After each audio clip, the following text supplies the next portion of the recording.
নমস্কার বন্ধুরা, পুষ্পর রান্নাঘরে তোমাদের সবাইকে স্বাগতম। আজকে চলে এসেছি, দেখো আমি মাশরুম রান্না করব। কিভাবে রান্না করব, একদম নতুনত্ব জিনিস। অনেক হলো মাছ মাংস, আজকে একটু এটা করি। মাশরুম কে কে বন্ধুরা পছন্দ করে অবশ্যই কিন্তু জানাবে। তবে আমার খুব একটা ভালো লাগে না, তার জন্যই করা হয় না, কিন্তু আজকে একটু করছি। চলো আমি কিভাবে রান্না করব সেটাই তোমাদের কাছে শেয়ার করব। আমি ভালো করে কেটে ধুয়ে নিই। আর এখানে মশলা নিয়েছি, আরও মশলা মাল লাগবে। চলো এগুলো কেটে নিই, তারপর আবার ফিরে আসছি। বন্ধুরা, আমি মাশরুমটা কেটে নিয়েছি, কেটে একটু ধুয়ে রেখেছি, তাই কেমন একটা কালার এসছে। একটু হালকা করে ছুলে নিয়েছি। এখানে একটা বড় সাইজের আলু নিয়ে নিয়েছি। এখানে পেঁয়াজ, রসুন, আদা, টমেটো পেস্ট করে নিয়েছি। এখানে জিরের গুঁড়ো, লঙ্কার গুঁড়ো, হলুদ গুঁড়ো নিয়ে নিয়েছি। কড়াতে আমি তেল দিয়ে দিয়েছি। চলো এবার এক এক করে শুরু করি। দেখো বন্ধুরা, আলুটা বেশ ভালো করে ভাজা হয়ে গেছে। এখন আমি আলুটা তুলবো না, যেহেতু নতুন আলু। আমি এক এক করে মশলা দিয়ে দেবো। এখানে আদা রসুনের পেস্ট দিয়ে দেবো।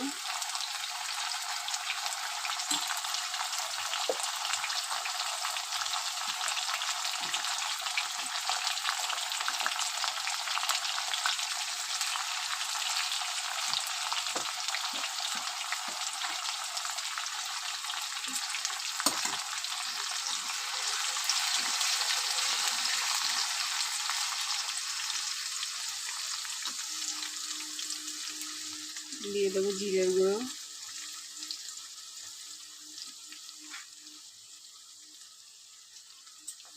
দিয়ে দেবো কাশ্মীরি লঙ্কার গুঁড়ো,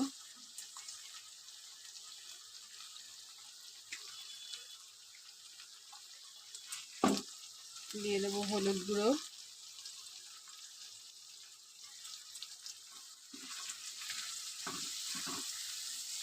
বেশ মশলাটা বেশ ভালো করে কষিয়ে নেব বন্ধুরা।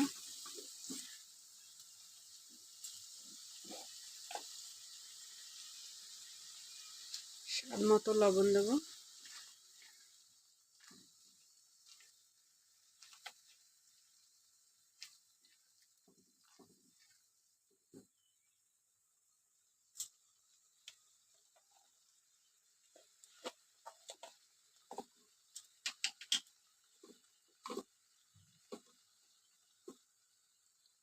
লঙ্কার গুঁড়ো দিয়ে দেবো।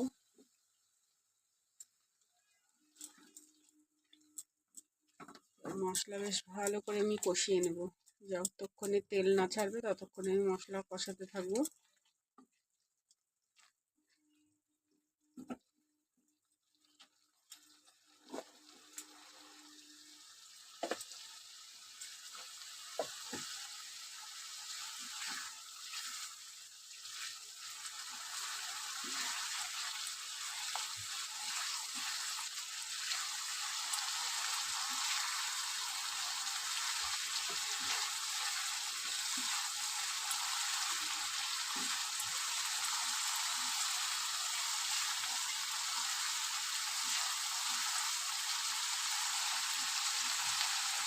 মশলা বেশ ভালো করে কষানো হয়ে গেছে। এখন আমি মাশরুমগুলো দিয়ে দেবো। এটা বেশ কষা কষা হবে।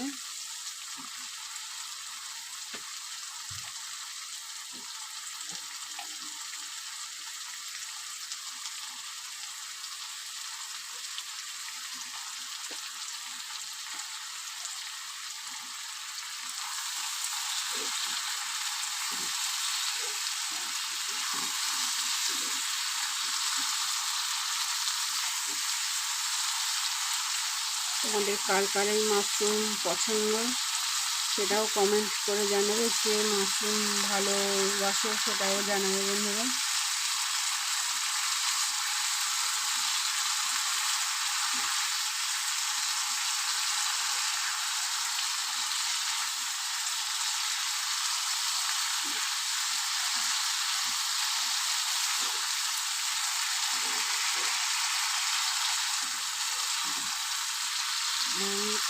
অল্প আগে এটাকে এখন রান্না করব ঢাকা দিয়ে দিয়ে।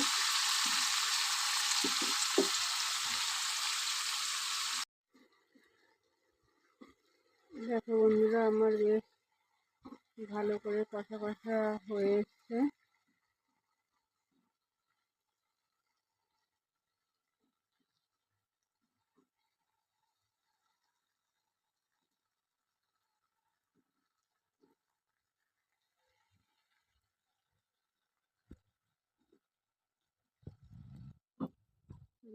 ঢাকা দিয়ে দিই।